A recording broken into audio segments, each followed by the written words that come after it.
Olá, estamos abrindo aqui mais um Ponto de Vista. Você sempre acompanhando a gente de segunda a sexta, sempre a partir da 1h30 da tarde, horário do almoço, tradição do debate político, discussão dos temas que fazem a pauta aqui da cidade, da região metropolitana e, claro, o debate também sobre os temas de interesse nacional. Semana começou quente na área policial em São Paulo. Nesta madrugada, um confronto entre a Polícia Civil, né? Se não estou enganado, tá certo? Polícia Civil, que acabou desbaratando uma quadrilha, matando 10 membros dessa quadrilha que assaltava residências, condomínios de luxo, enfim. E a Polícia Federal com a tal Operação Brabo, não é? Que envolve aqui o Porto de Santos, pontos importantes de São Paulo, na questão de tráfico de drogas, enfim, que já virou norma e mania aqui pelo país, né? Esses temas e outros importantes ligados aí ao dia a dia da cidade, da região e do país, para a gente debater e discutir ao longo do ponto de vista desta segunda-feira, lembrando sempre que a nossa reprise você acompanha sempre aqui pela Santa Cecília TV a partir das 8 da noite. Paulo Della Rosa, o delegado poeta, vem aí com mais um lançamento em breve, não é? Já está conosco aqui para participar de mais esta edição. Tudo bem, Paulo? Prazer revê-lo. Boa tarde, Edgar. É sempre uma honra participar desse programa. Boa tarde especial ao querido Joaquim Fernandes, um advogado brilhante, meu amigo de muitas datas, o nosso tonitruante repórter Marcos Santana e o professor Iberê, que eu insisto em repetir sempre que eu encontro, se tornou uma referência para mim, como cidadão, como homem público e especialmente como ser humano. É realmente uma honra partilhar essa mesa com o senhor, professor. E lembrar aos nossos telespectadores que o mês de setembro começa o Setembro Verde, uma campanha do governo federal que espero abranja o maior número de pessoas no tocante à doação e transplante de órgãos. É importantíssimo que nós todos, que já estamos ficando velhos, e vocês que são novos ainda, se preocupem com isso e adiram à campanha, levando a vida à frente. E uma prevenção também ao suicídio, né? A prevenção ao suicídio, e que não é as coisas mais fáceis de se fazer, até porque não dá, praticamente impossível você detectar quando é que uma pessoa tem uma tendência suicida ou não. Recentemente, na última sexta-feira, por exemplo, houve um caso aqui na cidade, né, de uma jovem, 20 anos de idade, da universidade, que não é esta aqui, lá na Unisantos, que aconteceu o caso, enfim, e espantou a todo mundo chocado, evidentemente, com a cena, uma coisa inimaginável, né? Joaquim Fernandes, advogado, especialista na área criminal, com a gente em mais esta edição, né? Eu disse na abertura, uma semana que se inicia pegando fogo na área policial. Tudo bem, Joaquim? Tudo bem, Boturão. Boa tarde, obrigado mais uma vez pelo convite. Obrigado a você. É um prazer estar nesta mesa aqui extraordinária, né? Ao lado Paulo Della Rosa, extraordinário amigo e policial de primeira hora, Iberê Cirna, que passei a conversar e conviver mais nos programas de rádio e TV do que pessoalmente. Aí eu particularmente passei a admirá-lo pelas posições, posso divergir de algumas, é verdade, mas a admiração pessoal e intelectual é muito grande. Marcos Santana, Marcos, ninguém segura a gente, Marcos Santana. Já era.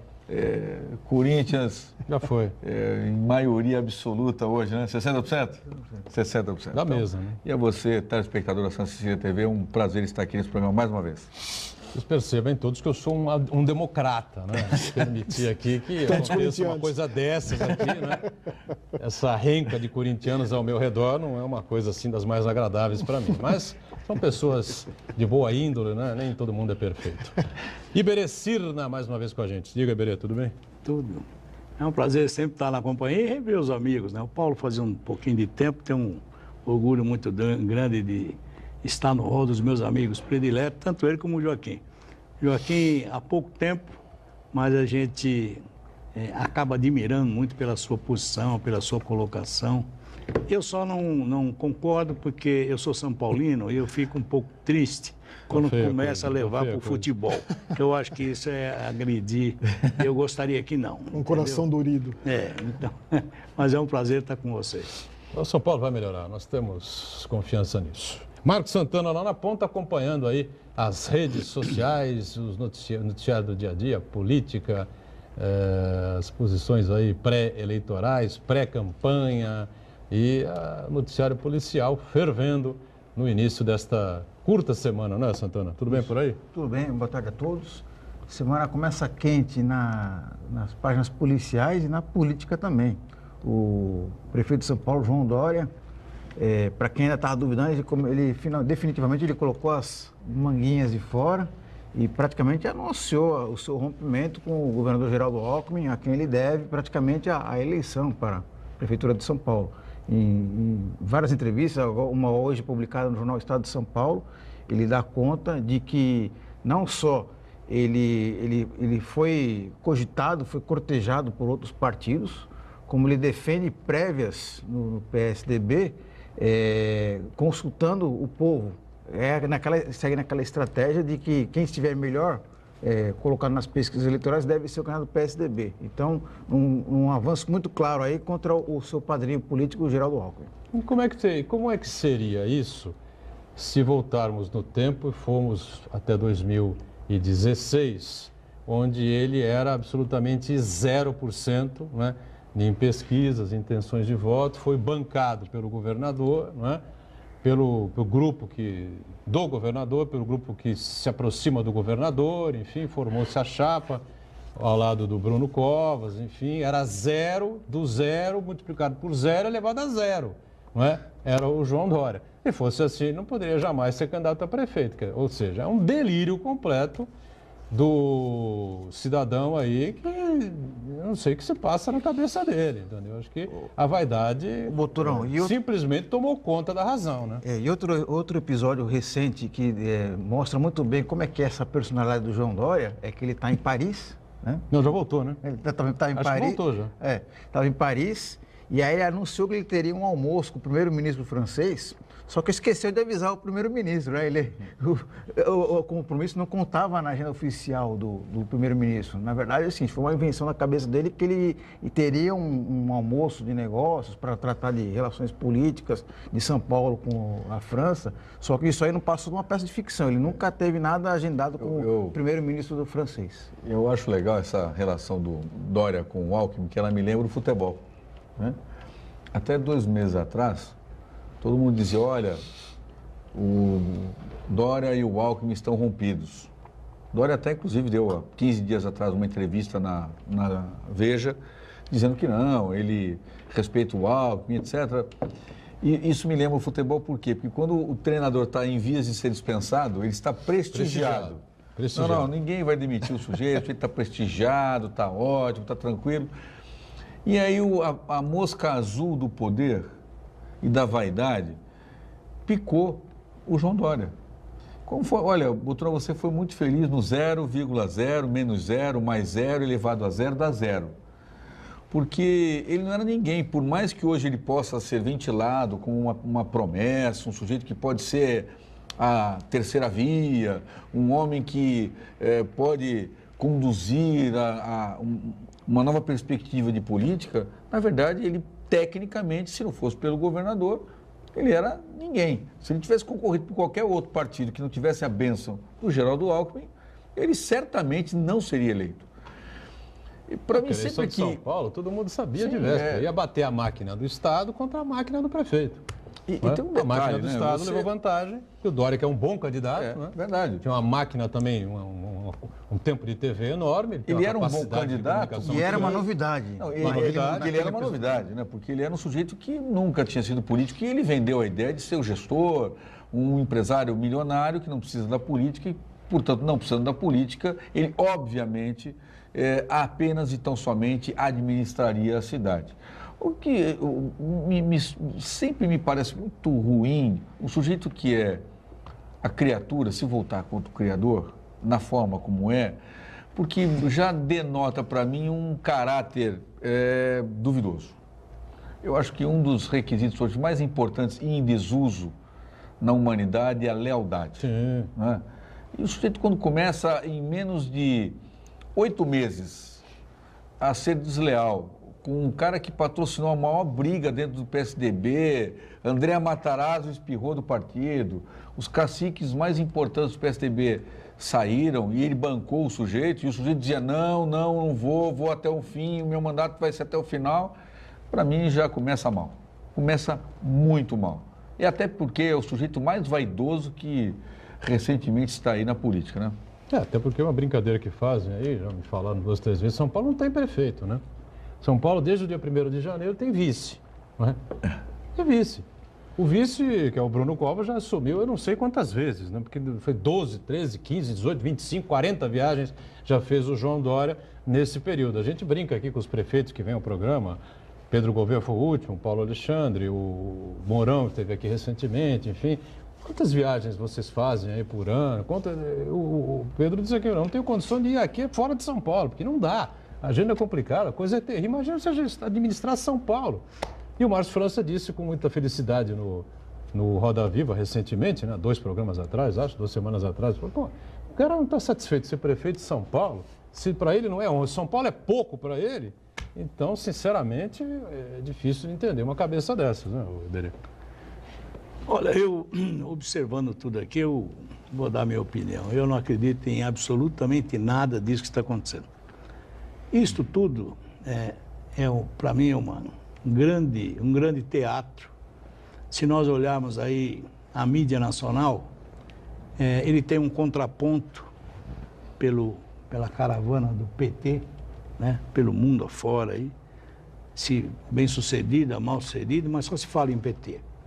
E no fundo ficava fora o PSDB, se você tem só um candidato. Então criar essa polêmica, se vai rachar, se não vai rachar, se é o Alckmin, se é o Dória, o Pedro Tobias lançou aí o Paulo Alexandre, quer dizer, nós estamos tentando revigorar, o Serra há poucos dias aí disse eu posso ser candidato, eu estou tentando revigorar um pouquinho essa história do PSDB que ficou um pouco esquecido. Então custa-me crer que o Dória, esta coisa toda não é agendado e engendrado de forma a chamar um pouco de atenção ao PSDB e criar uma polêmica mesmo, de que possa discutir se A, se B e alguns aglutinar mais força para um ou para outro, mas eu não acredito que seja uma vontade do Dória, no meu ponto de vista, tão real assim. Mas pelo menos chamou a atenção do PSDB, colocou o Alckmin de novo na brincadeira, começa a se discutir, o partido começa a repensar o seu caminho. Então eu tenho um pouco de dúvida se isto tudo é muito real ou faz parte de uma bela estratégia de chamar a atenção. Bom, independente disso, se faz parte da estratégia, se não faz parte da estratégia, a sequência de viagens, né, o número de viagens do Dória, a ausência dele da Prefeitura de São Paulo, chama atenção, né? Esse papo de mostrar o celular para o repórter e dizer, ó, o mundo está conectado, eu estou aqui com Chinchina, tá certo? Aqui perto, vou falar na Arábia Saudita, mas estou governando São Paulo. Isso realmente é sui generis, né, o De La Rosa? É um estilo de política novo esse, né? A política do ausente. Mas eu acho importante esse episódio envolvendo o PSDB, que durante muito tempo foi oposição nesse país, mas que não fez uma oposição que brilhasse aos olhos da população, tanto que permitiu que o então governo fizesse tantos desserviços à pátria, porque a democracia ela vive sim de um governo forte e de uma oposição forte e competente. E também porque mostra a absoluta falência, professor Iberê, desse sistema político nacional. Sem dúvida, com certeza. Os partidos políticos não representam mais nada. Lá atrás, o senhor governador, dono da máquina administrativa, pinçou do colete um nome e impôs a toda a estrutura partidária aquele nome, que visivelmente não tocava os corações, a ideologia, os sonhos dos seus correligionários. Ou seja, no próprio partido, ele não era bem-vindo. Ele não representava os ideais, os sonhos e as previsões estatutárias do PSDB. E não é uma particularidade fosse tucano histórico do PSDB. É assim em toda a estrutura partidária nacional. Ou seja, nós não temos o hábito de respeitar os preceitos da democracia. E um preceito fundamental da democracia é a valorização do partido político. Sim, lógico. Enquanto nós tivermos uma política partidária esfacelada, nós viveremos à mercê de imposições de sonhadores ou de messias momentâneos que servirão para que os votos se aglutinem na sua pessoa e que para a estrutura permaneça. Mas a população de São Paulo, especialmente, que foi a Avenida Paulista, que foi a periferia, porque não foi só a elite que votou no Dória. O Dória foi bem votado em todo o perímetro paulistano. Terra com muito orgulho onde nasci.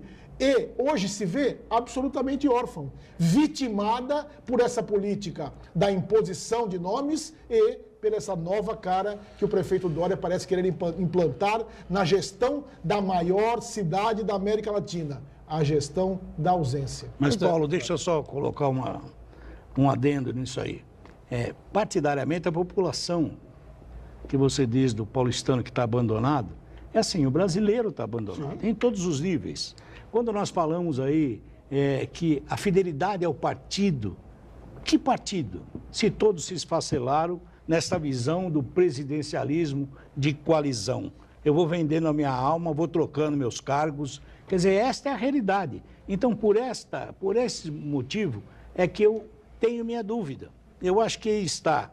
Hoje, você pega um PT conversando com o PSB lá, com a esposa, com o filho. Aí você pega um PSB aqui, do vice-governador, dizendo que não, eu estou com... Então, ninguém está preocupado muito com a cartilha do seu partido. Nós estamos numa luta pelo poder, é outra coisa. E isso me assusta. Então, assim, tanto faz estar no partido A, B ou C, essas estratégias de buscar outros partidos, ela faz parte desse descalabro político partidário que o Brasil vive. Eu concordo, mas levemente diverjo. Porque assim... Levemente, tá bom. Levemente. Porque assim... Obrigado pelo levemente. Uma cidade como São Paulo, ela funciona em 80%, na minha modestíssima opinião, em 80% ela funciona independentemente de quem está sentado na cadeira de prefeito. Porque a máquina já está lá, está azeitada, funciona com todos os seus pecados, mas ela funciona. Os 20% de diferença são aqueles programas mais pontuais. É o caos. É o caos. É o caos. É a administração do caos. Não é? Agora, eu não acho talvez que o prefeito... até o inadministrável, né? Talvez verdade, aquilo que politicamente o prefeito vai depender da habilidade política dele, da negociação política no bom sentido. É isso que eu acho diferente. Agora, em relação ao Dória, eu acho que ele estar ausente, para mim, sinceramente, se eu fosse munícipe em São Paulo, não seria o mais importante. Eu acho que o que mais me chama a atenção dele não é a ausência, o problema dele em administrar a divergência. O sujeito que acha que está sempre certo. E isso, para mim, é o que é pior. Todas as vezes em que ele é criticado, em público ou em matérias, etc., ele assume uma postura de arrogância, de estar sempre certo, que isto me chama atenção, a ponto de dizer, olha, a prévia do partido não é a prévia interna do partido, ele quer uma prévia externa ao partido, uma prévia consultando a população, como se ele fosse, de uma hora para outra, aproveitando o exemplo do zero igual a zero, elevado a zero, ele viesse carregado na sede do PSDB em São Paulo pelo povo. Porque isso lhe favorece. Se não favorecesse, ele queria certamente para o prévio vamos interno. consultar as lideranças do partido. Então, na verdade, ele não é novo. Passado, ele é o não tinha mesmo. Absolutamente nada, uma coisa com a outra. Ele é o mesmo com uma nova capa, com uma imagem aparentemente apenas tão somente o sujeito que quer administrar a cidade.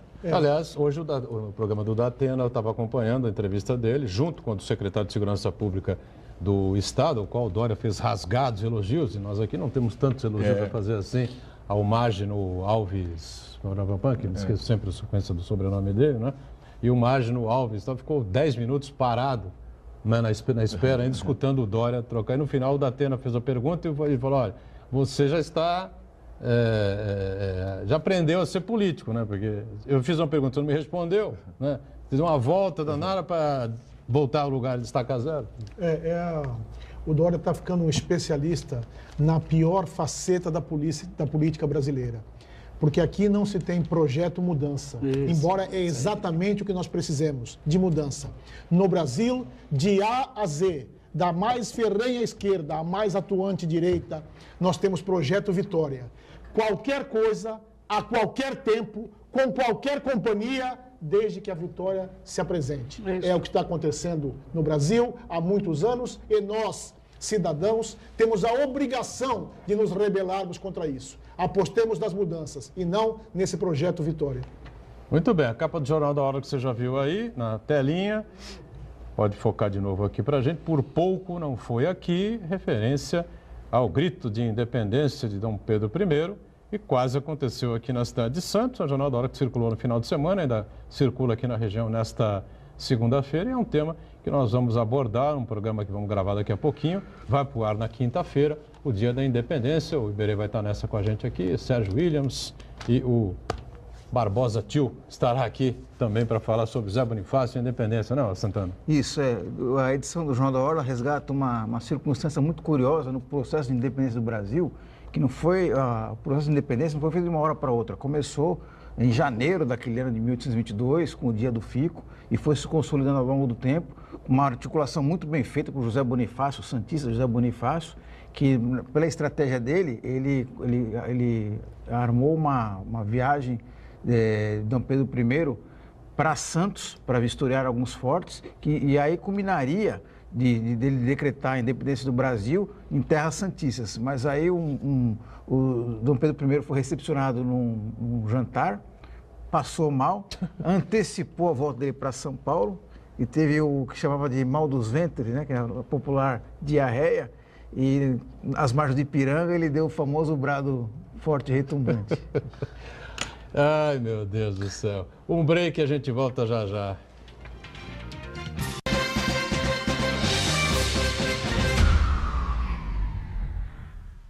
Existe um lugar em Santos onde você encontra os empreendimentos mais fascinantes da região. Um lugar amplo, aconchegante, feito para oferecer o melhor atendimento para você. Um lugar que reúne as melhores opções residenciais e comerciais nos bairros mais nobres de Santos. Um lugar que a gente nem precisava dizer, porque você já sabe. Central de Vendas Grupo Mendes, Rua Guaiaó 55, Aparecida. Venha fechar um bom negócio para abrir as portas do seu novo lugar. Se você é estudante de pós-graduação da Unisanta ou de qualquer outra universidade, participe do 6º Encontro Nacional de Pós-Graduação, dias 10 e 11 de novembro. Apresentação de trabalhos em painéis e orais, visando uma evolução dos temas para submissão em revistas científicas. As inscrições são gratuitas até 2 de outubro pelo site www.unisanta.br/ENPG. Universidade Santa Cecília, primeira da Baixada em ranking mundial sobre excelência de pesquisas. Há 56 anos, promovendo transformação social e conhecimento científico. Vai começar o horário político, mas fica aí, vai valer a pena. A Rede vem trabalhando forte no combate à corrupção em todo o Brasil. E na nossa região não é diferente. Sou Caio Amado e também estou indignado com os políticos corruptos que estão no poder. Dinheiro sujo, caixa 2, milhões de reais, compra de votos. Não é assim que tem que ser. Com apenas 15 mil reais e uma campanha limpa. E de verdade, a gente conquistou quase 50 mil votos. E estamos fazendo a velha política tremer aqui na região. Em todo o litoral nós temos lideranças atuantes, fiscalizando cada passo dos políticos eleitos por uma política mais justa, feita para as pessoas e não para políticos. A Rede quer aumentar a presença das mulheres na política. Você sabia que na Baixada Santista apenas 5% dos políticos eleitos são mulheres? No Vale do Ribeira também é assim. As mulheres são apenas 8%. Lugar de mulher é aonde ela quiser. Precisamos nos unir para conquistar nosso espaço.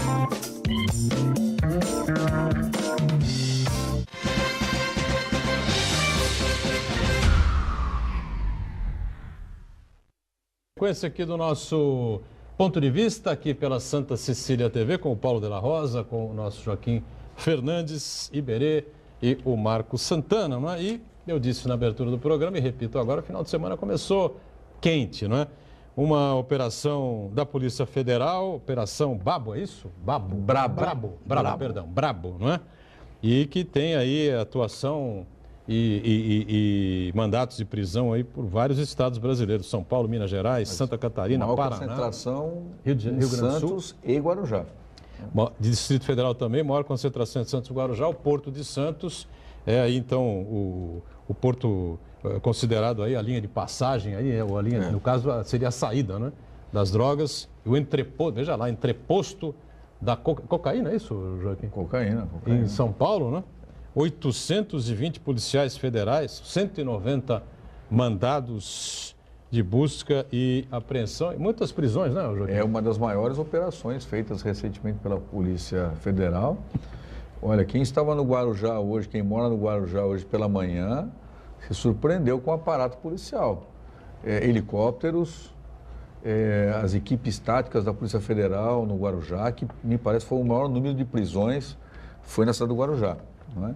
Funcionários de terceirizadas, de terminais, funcionários de segundo escalão de algumas empresas, 2 ou 3 pessoas relevantes aqui na cidade que estão presas, não é?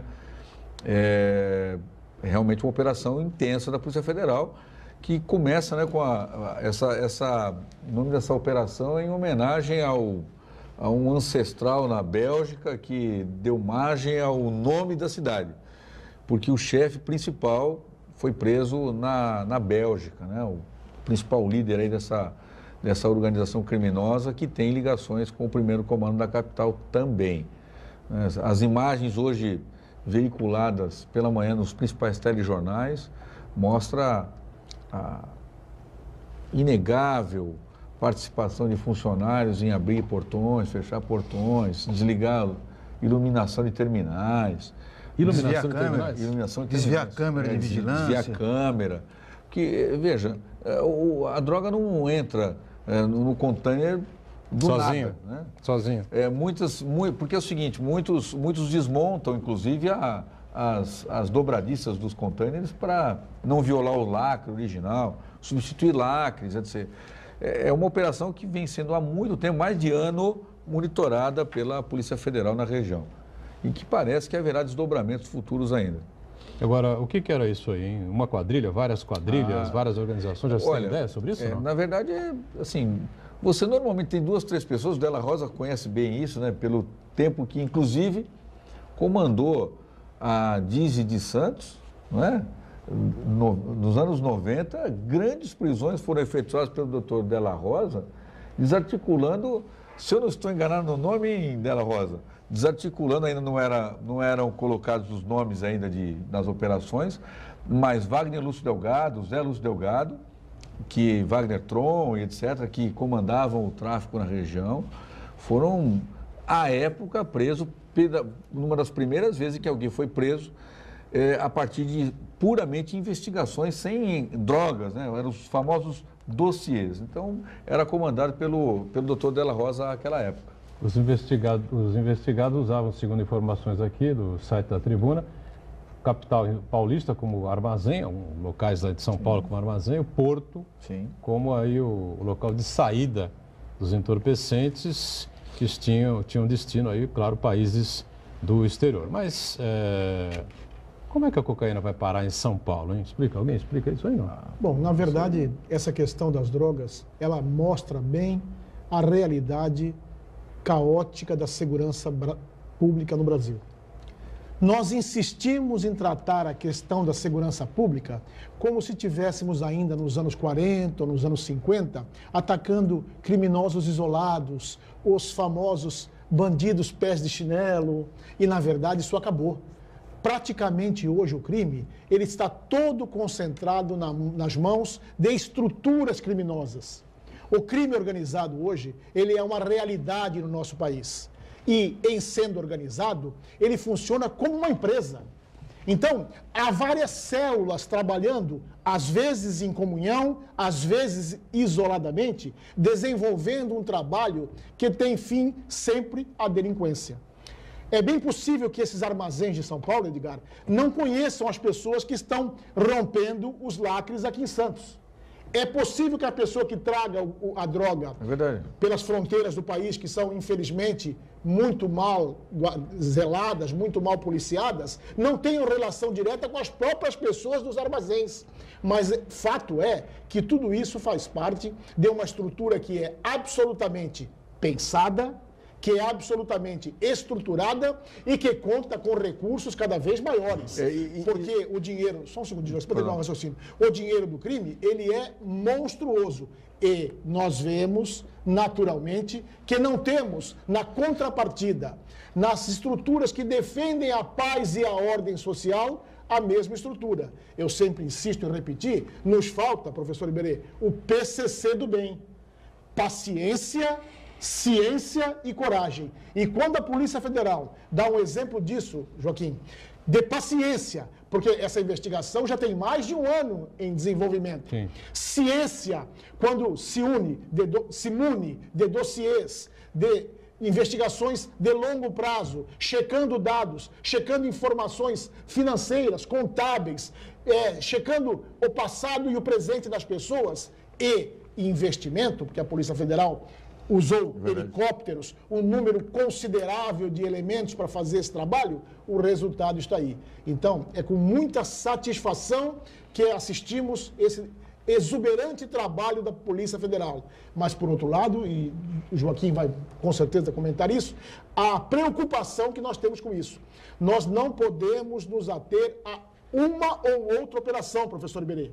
É fundamental que definitivamente a segurança pública seja tratada com a seriedade, com a responsabilidade e com a premência que ela merece. Porque senão estaremos sempre, Joaquim, à mercê dos sérpicos. E esse brabo que deu nome à operação é um ancestre meu, um oficial romano que ajudou na emancipação do porto, da região de Antuérpia, onde começou a operação, por isso o nome. Onde temos lá um dos principais portos da Europa, né? Só para completar aqui, em um ano esse grupo teria traficado mais de 6 toneladas de cocaína pura para a Europa durante esse período de investigação. Isso sem contar aquilo que não foi apreendido, mas foi monitorado, né? Porque é um acordo de cooperação internacional com o DEA, que é a Agência de Antidrogas dos Estados Unidos. Eu ia complementar o que o Della Rosa falou. Realmente, o sujeito que abre o portão, ele certamente talvez não conheça quem conversou com ele, exatamente para evitar o quê? Se pega o José das Couves lá, que abriu o portão para entrar a viatura lá, para entrar um carro, eu posso perguntar para ele a noite inteira, você conhece fulano? Ele vai dizer que não conhece, porque realmente ele não conhece. Embora normalmente é meio segmentado, ou seja, eu impeço que uma pessoa conheça o antecessor e o posterior para evitar que, à medida que ele seja pego, ele entregue todo mundo, né? Esse é um princípio hoje clássico envolvendo as quadrilhas. E é curioso porque esse trabalho também é importante, vem junto com a Receita Federal, né? A Receita Federal hoje, com o seu setor de inteligência, dá um apoio gigantesco à Polícia Federal. Por quê? Porque hoje nós temos no porto os scanners, né? E os scanners, quando há uma informação, olha, na container número tal tem alguma coisa esquisita, o scanner resolve o problema. Hoje você, para localizar determinada quantidade de droga em container, você não precisa de um grande aparato policial, basta que tenha um agente da Receita e um scanner, você resolveu uma parte do problema.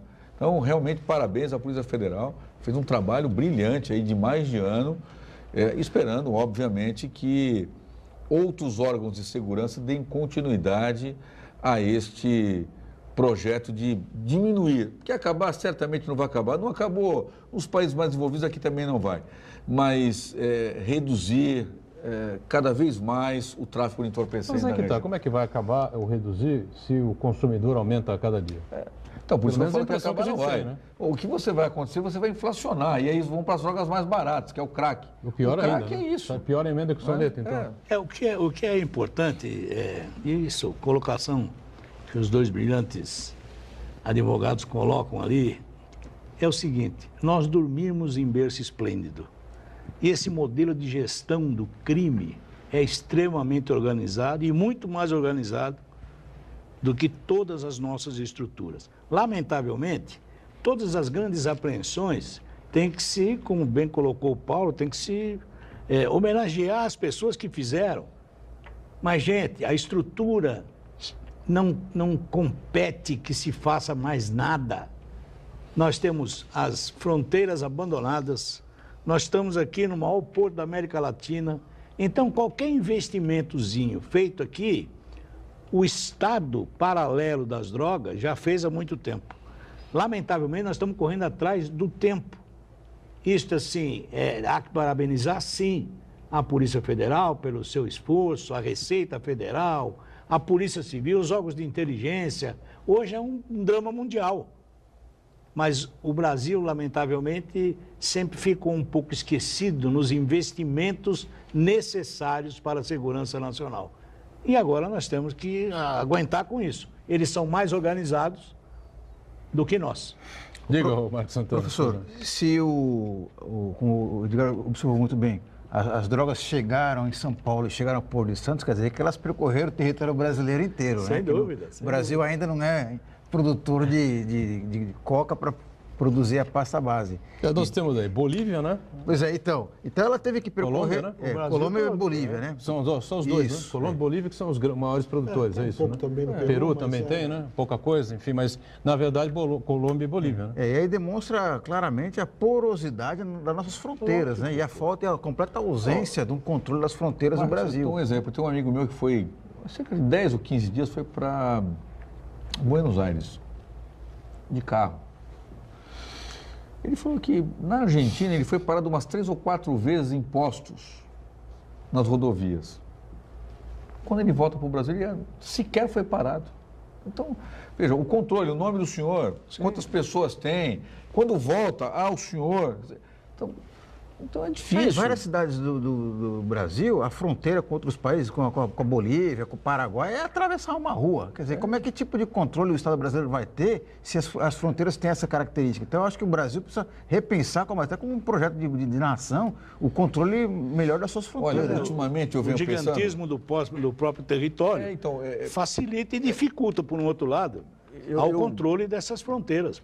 Eu ultimamente venho pensando no seguinte, eu acho que chegou a hora da gente pensar, mais uma vez pedindo vênia e desculpas pelo meu pensamento agora, eu acho o seguinte, chegou a hora da gente pensar o país, do jeito que ele está, pensando tudo de uma forma macro, gigante, não vamos chegar a lugar nenhum. Sim, pô. Eu particularmente entendo que seria mais razoável pensar por região. O Brasil precisa ser subdividido, não tem jeito.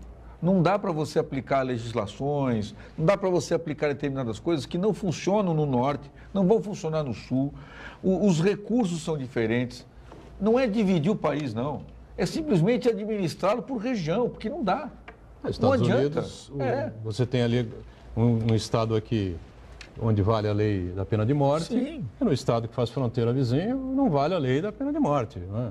Cada um se organiza de acordo com a sua característica, de acordo com a sua cultura, enfim. E aqui nós teimamos nessa coisa, né, da federação. Né? Esse pacto federativo que não nos complicadíssimo, ajuda em absolutamente nada. O município paga a conta o tempo todo. E essa coisa, tudo bem, temos uma mega operação, prisões, essa coisa toda, enfim, né? Como o De La Rosa lembrou, não adianta ficar aí agora, aplaude-se, elogia-se a atuação da Polícia Federal, da inteligência, enfim, né? A Polícia Federal está na moda mesmo. E mais uma vez, marca um gol importante. Só que, e aí? Quantos outros vão ter que fazer? A droga não vai acabar nunca. O Fernando Henrique Cardoso defendia não a liberação, mas a legalização da maconha e discutir se é cocaína também, enfim. Então, mas, não chegou a hora ainda? Coloca nessa conta, Boturão, que na semana passada, matéria da Veja São Paulo foi a Polícia Civil agoniza. Então nós você não debatemos pode até aqui ter, ao mesmo tempo, mega operações da Polícia Federal e, ao mesmo tempo, o governo do Estado de São Paulo não prestigiar a Polícia Civil, que é um órgão investigativo. Não prestigiar. Bastou sair a matéria na Veja e o governador, na segunda e terça-feira, passou a percorrer distritos, passou a liberar valores, recursos.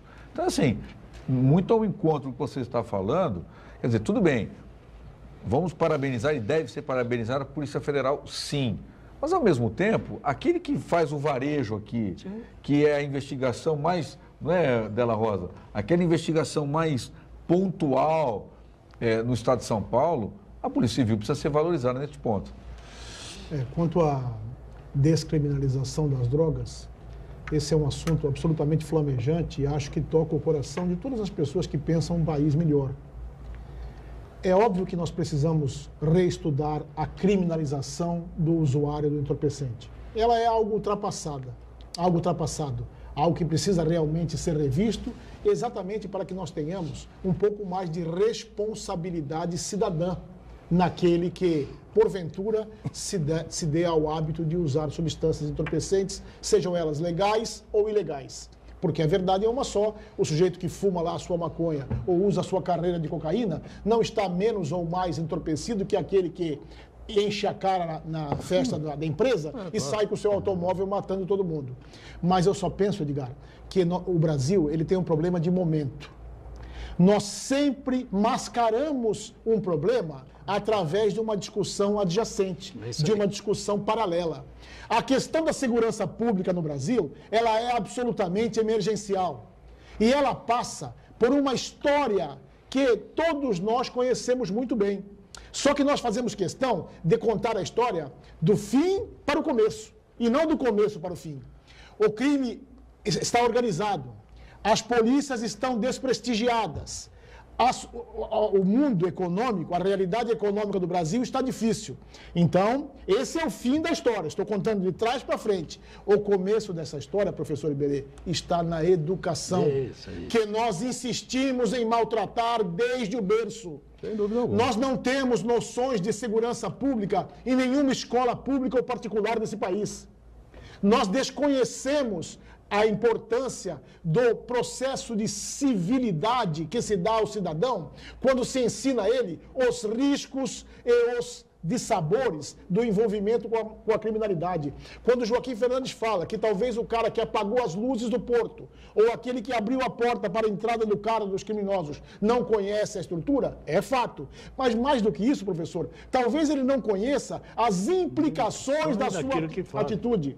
E nós estamos fazendo com que nós estamos fazendo com que o cidadão de bem, os homens e mulheres de bem desse país, cada vez mais, para e passo, devagarzinho, vão mergulhando na criminalidade. E eu uso como exemplo, doutorão, o crime de receptação. Nós não temos responsabilidade com o crime de receptação. Tudo que é roubado, tudo que é furtado, chega às nossas mãos facilmente. Por quê? Porque nós temos precinhos de ocasião, o celular está barato e acabamos nos envolvendo no crime sem termos noção que atrás daquele ato inofensivo, que enquanto cidadão de bem eu tomo, vidas foram tiradas, sangue escorreu e a desgraça vem tomando conta desse país, que está se tornando, sim, terra de ninguém, que está se tornando, sim, perigoso para se viver e que, especialmente, nós, que somos a grande maioria dos brasileiras e brasileiros que compõem esse país, as pessoas de bem, fazemos questão de virar as costas. Um intervalo mais, na sequência a gente retoma aqui o nosso ponto de vista em instantes.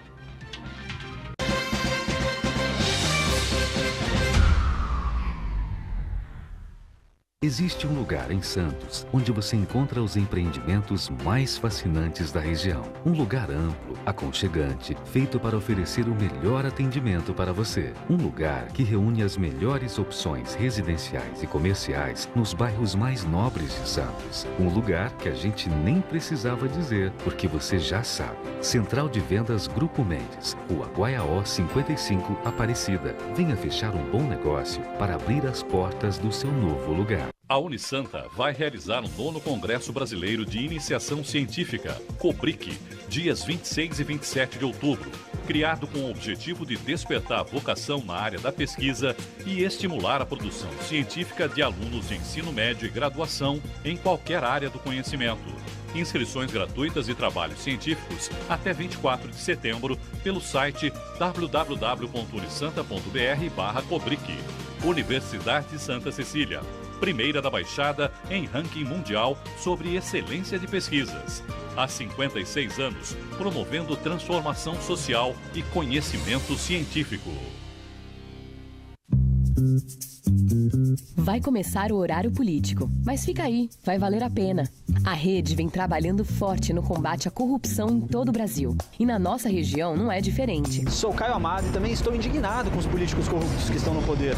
Dinheiro sujo, caixa 2, milhões de reais, compra de votos. Não é assim que tem que ser. Com apenas 15 mil reais e uma campanha limpa. E de verdade, a gente conquistou quase 50 mil votos. E estamos fazendo a velha política tremer aqui na região. Em todo o litoral, nós temos lideranças atuantes. Fiscalizando cada passo dos políticos eleitos. Por uma política mais justa. Feita para as pessoas e não para políticos. A rede quer aumentar a presença das mulheres na política. Você sabia que na Baixada Santista apenas 5% dos políticos eleitos são mulheres? No Vale do Ribeira também é assim. As mulheres são apenas 8%. Lugar de mulher é onde ela quiser. Precisamos nos unir para conquistar nosso espaço.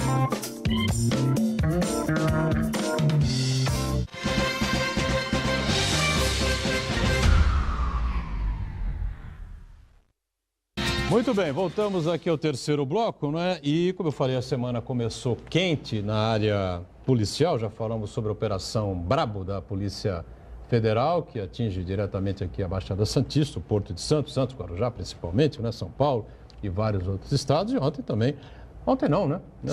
Sábado, né? Para domingo, foi em São Paulo? Madrugada, né?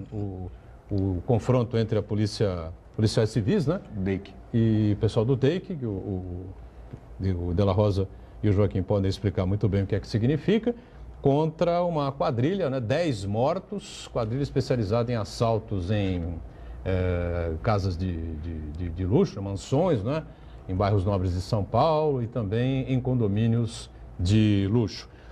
Uma operação também, segundo explicou o secretário de Segurança Pública, essa vez ele veio a público, né? Eu falava há pouco, né, no primeiro bloco, Mágino Alves, né?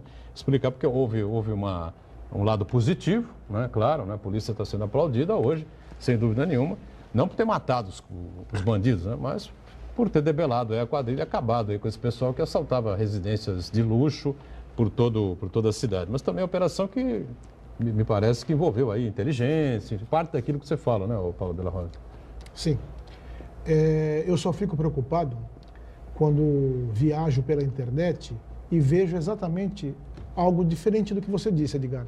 As pessoas estão aplaudindo tão somente o fato da polícia ter matado os 10 bandidos.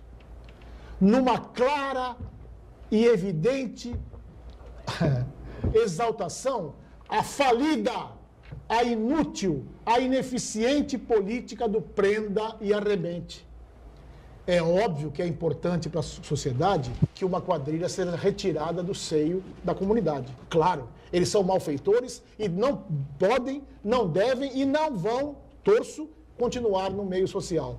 Mas, enquanto aplaudimos com veemência que eles foram mortos, deixamos de analisar, mais uma vez, a questão essencial. A Polícia Civil vem encontrando um empobrecimento da sua estrutura, quer humana, quer tecnológica, quer funcional. E a Polícia Civil, ela é o órgão responsável pela persecução criminal no seu começo. Ou seja, o trabalho de investigação. Esse trabalho que faz com que não exista no futuro o crime organizado, as quadrilhas, porque é muito natural, Edgar, que esses 10 meliantes, eles já vêm trabalhando junto há um bom tempo. E se tivéssemos uma investigação melhor, por conta de uma estrutura mais adequada, talvez eles não tivessem se formado. É óbvio que é meritória a ação da Polícia Civil. E repito, lugar de bandido é na cadeia. Se eventualmente houver confronto, e infelizmente a lei assim o permite, a polícia há de revidar e a morte pode ocorrer. O que eu sou contra e serei contra toda a minha vida é que exaltemos tão somente a morte de bandidos. Claro. Porque a morte de bandidos é uma questão pontual. E quando a polícia é bem feita, quando a polícia é bem remunerada, quando a polícia é bem aparelhada, nós temos trabalhos de qualidade e lotamos as cadeias com esses monstros que insistem em apavorar a nossa sociedade. Verdade. Bom, e o outro crime aí, eu não sei se é crime, porque não era crime, era uma contravenção, né? O que aconteceu aí na semana passada, o cidadão entrar no ônibus lá na Avenida Paulista, se masturbar e ejacular no pescoço lá da moça. Deu aquela confusão danada, a polícia chegou, ele foi levado preso, né? E aí, eu não sei, qual foi o pedido que o delegado fez ao juiz, que ele ficasse sob detenção para passar por um exame? Eu acho que o delegado interpretou como estupro. Estupro. Pediu a preventiva. Pediu a preventiva dele. O juiz não deu. E o juiz não deu, entendeu que era um ato, importunação ofensiva ao pudor. Constrangimento. Isso, constrangimento, importunação. Não, acho que não houve constrangimento. Isso. Então, somente a importunação. Importunação. Então, ele liberou o cidadão. Agora, incrível coincidência, não é uma coincidência, porque realmente ele tem aí um déficit qualquer, né? Ou um excesso qualquer, aí a gente não sabe, né? É claro, ele não é um cidadão... Um excesso costumeiramente, não é isso, Joaquim? Costumeiramente a gente esteja acostumado... Ele tem testosterona demais. Ou demais, ou alguma coisa de menos na cabeça, evidentemente, pelo jeitão dele. O pai disse, né, que preferia que ele ficasse preso, porque ele tem um desvio, já estuprou não sei quantas pessoas, ou tentou estuprar, me parece, né? E não tem condições de pagar um tratamento para ele, enfim. E aí no sábado repete-se, né, o ocorrido anteriormente, e aí ele é preso, detido e agora vai passar por uma série de exames, enfim. É estranho isso, né, Joaquim? Mas Edgar, é uma coisa curiosa, me permita. Eu acho assim, nós estamos pegando uma questão menor, né? No Brasil, quando o Paulo diz aí que às vezes aplaudimos aí algumas coisas horrorosas, como a morte, como essa coisa toda, o Brasil carece de exemplo. Então, muita gente, já vi pela internet também, coitado do rapaz, né? Uma ejaculou só. Pior aqueles de Brasília que não só ejaculam, como nos... entendeu? E coisa e nós temos que pagar, quer dizer, então, esta coisa é assim, a falta de exemplo nesse país. Então, e aí eu vou voltar e me sinto até responsável, em parte, por isso. A base é a educação, não tem jeito. Falo porque fui secretário de educação desse município, sei a dificuldade. Quer dizer, não se faz hoje nenhum investimento nessa área. Então, nós estamos empurrando, fechando os olhos para isso, inventando currículos novos e modernos que não sei onde vai levar. E não resolve nada. O investimento hoje, feito na educação, é zero, é igual o dólar, é zero elevado a zero. Ninguém está preocupado com a criança, com as futuras gerações. Legal. Eu acho que esse episódio aí é um retrato fiel da qualidade do Poder Judiciário que a gente tem no Brasil. Porque aí, no caso aí, o que faltou ao juiz não é a interpretação do Código Penal, faltou interpretar a língua portuguesa. Né? Porque é muito claro aí o que aconteceu e o que prevê a legislação. Então, era muito fácil de interpretar o que aconteceu e aplicar a lei, né? E aí a gente percebe, assim, se num caso tão flagrante assim, de você interpretar a realidade, porque o juiz, quando ele vai aplicar a lei, ele interpreta a realidade, que ele representa a sociedade, o respeito às leis que a sociedade determinou, né, combinou de seguir.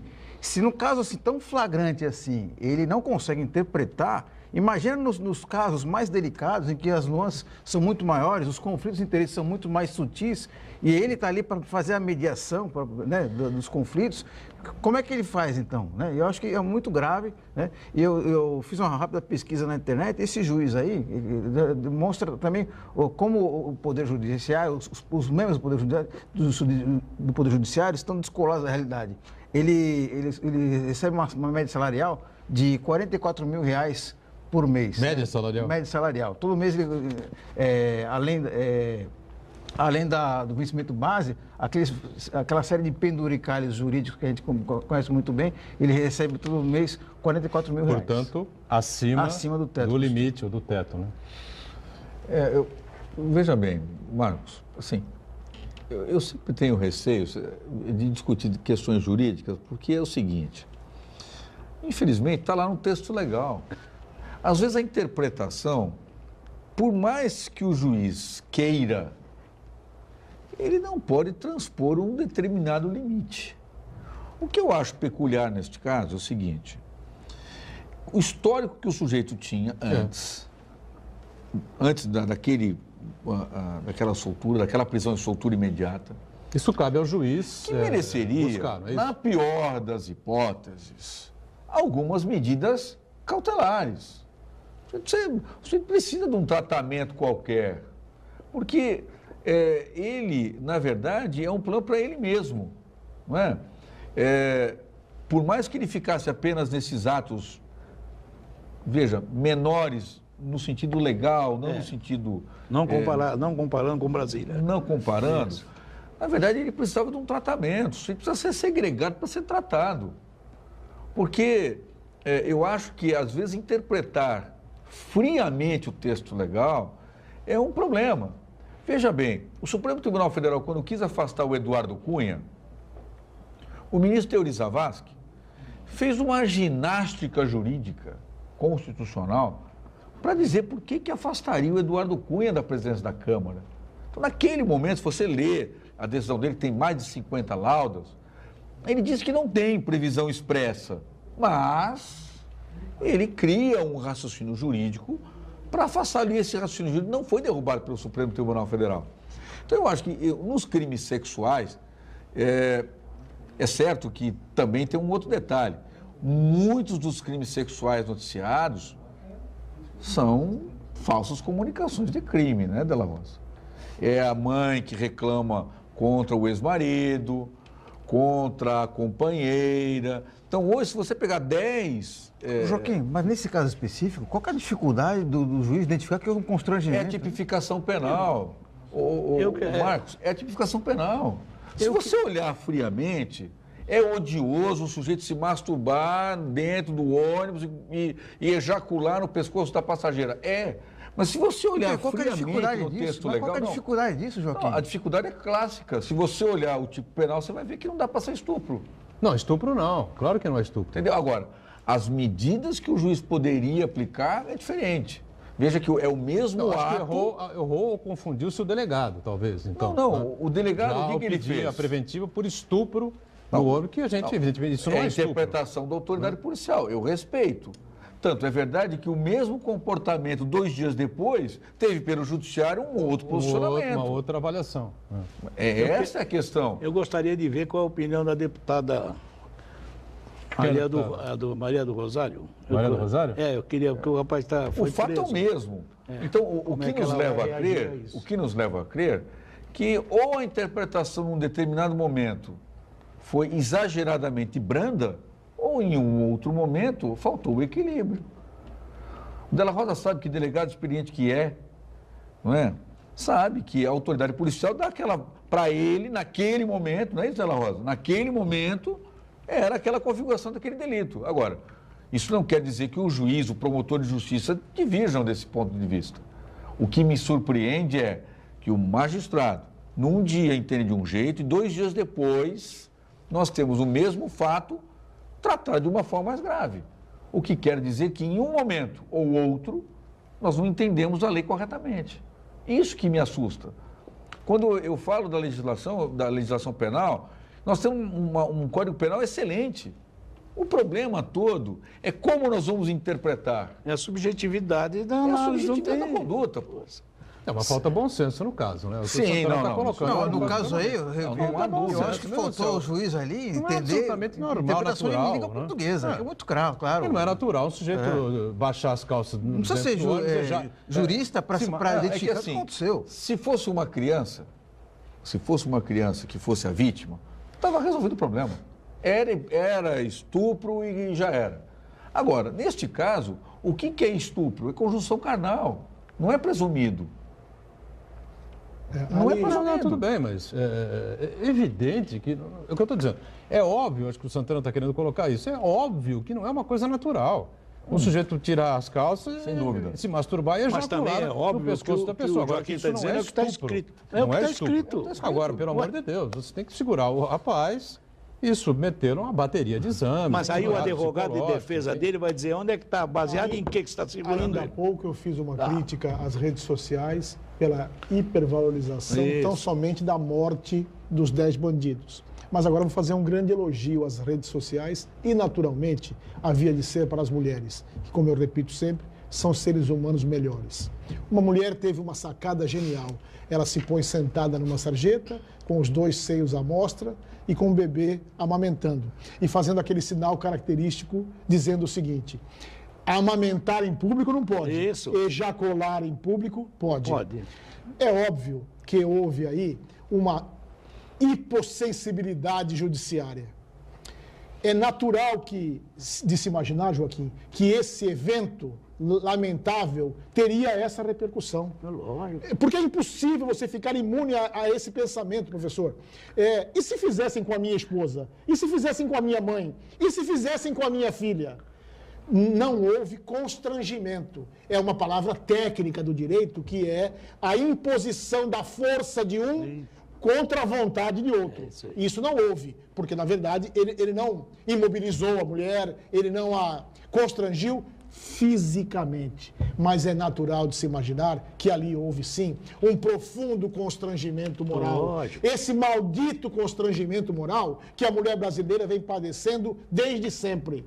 Então, felizmente, Joaquim, você disse que não entende, Paulo, mas eu digo... me permite, constrangimento não tem nada de subjetivo nisso. É um constrangimento objetivo. Objetivo? Não é questão de interpretação. No sentido da análise. E para ela, absolutamente subjetivo e objetivo. Porque ela se viu moral e fisicamente atingida. Ué, claro. E felizmente, e esse talvez seja a grande beleza do direito, né, Joaquim? Sempre há tempo para o bem. E a magistratura, através de um outro elemento seu, reparou esse erro. Infelizmente, porque o cidadão cometeu o mesmo delito. Que fique bem claro. Normalmente, na grande maioria dos casos, a experiência mostra, os protagonistas de crimes sexuais são pessoas com desvios psíquicos, psicológicos, psiquiátricos. Então, como disse bem o Edgar, com a sua sabedoria, haveria sim medidas cautelares para juntar a opinião do Joaquim com a do Edgar, que tratassem psiquiatricamente esse rapaz, impedindo que a mulher brasileira, que já é tão sofrida, que sofre todo tipo de perseguição, todo tipo de violência, que vai desde a física, a sexual, a moral e a financeira, passasse por esse dissabor. Muito bem, vamos fechando aqui mais um ponto de vista, agradecendo muito as participações sempre importantes aqui do Paulo de la Rosa, do Joaquim Fernandes, estão sempre conosco, o Iberê também, né? E o Marco Santana, sempre atento aí às redes sociais. Segunda a sexta a gente está aqui nesse horário da 1h30 o horário tradicional do debate político e das discussões importantes da cidade, da região e do país, com a nossa reprise aqui na Santa Cecília TV, às 8 da noite. Valeu, obrigado, gente.